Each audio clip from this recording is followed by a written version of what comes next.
What up, Vikings fans? Welcome back to US Bank Stadium, and welcome to the Between the Lines post-game report presented by Gatorade. Voice of the Vikings, Paul Allen, Wobby, at the 40-yard line at US Bank Stadium. We should be at the 41 to signify the amount of points we scored good today. Idea. Yeah, 41. Sweet. The Vikings exploded on offense, and in the second half on defense, they defeat the Miami Dolphins 41-17 in a game that will instill confidence and rebuild confidence among the fan base, even inside the locker room, and on a day where Kevin Stefanski, as the interim offensive coordinator, will sort of steal the show when it comes to reaction from the game. This offense with Kevin Stefanski calling the plays. Yeah, that's more like it, right? Off a couple of losses to New England and Seattle. The Minnesota Vikings ran for a ton of yardage. But you know what?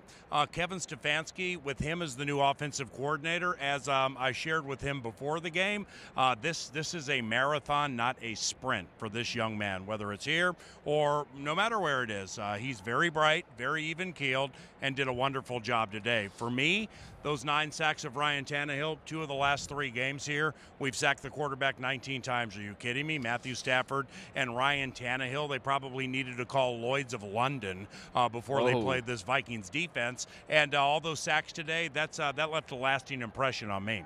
Yeah, and there was a lot of Vikings defenders who got in on the mix. I mean, like Mackenzie Alexander had a sack. Now he has 4, which is tied with Robert Griffith for the most for a defensive back in a single season in team history. That's cool. Daniil Hunter had 2. Anthony Barr, first multi-sack game of his career.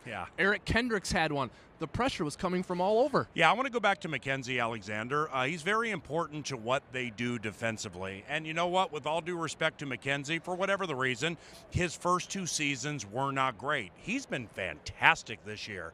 And they needed him because first-round rookie Mike Hughes went down. Mackenzie has 4 sacks. That's most amongst DBs in the NFL this year. He passed Jamal Adams and Derwin James in getting that sack. And like Wobby said, 4 in a season, tying Robert Griffith, that's immortality type stuff. So super happy for what Mackenzie is doing and overall for this defense. Last thing before we cast our gaze forward. Yeah.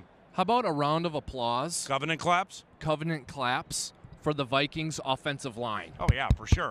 Minnesota Moving Company became copyright Andy Carlson on Twitter. I'm stealing this from him. Andy. It became the Minnesota Movement Company today, moving all over the field and just doing everything well, though. The Vikings allow only 2 sacks. They average 5.5 yards per carry on 40 rushing attempts. Yeah. They had about a 6-minute time of possession advantage. I'm making camera guy Curly complicated by jumping out of the shot. The Vikings offensive line, way to go, guys. Well done. Paving the way for Latavius Murray and Dalvin Cook. Fun to see Dalvin Cook back in the mix. Now we got Vikings, the kiddies. Really good on 3rd down. Okay, looking forward. At Detroit on a Sunday. Another Sunday noon Central Time game. Should win. We love that. We should win. We're 7-6-1 right now. That would put us at 8-6-1. Nearly impossible to get us out of the playoffs at that stage. So now it's about building up to the postseason, correct? Yeah, no doubt about that. Do you set your pitching rotation for the postseason right now? No, you got to win next week in Detroit. Yep, and then the Bears here at US Bank Stadium in the final home game of the season. Can't wait for the game at Detroit, one of my favorite stops for a year during the year, generally speaking. It's always a blast, specifically if the Minnesota Vikings can win. Again, last time they played the Lions, Stafford was sacked 10 times. I expect a lower scoring kind of game. That's generally how these games work against the Lions. And who knows, maybe we will get victory number 8. Do you like my new tie?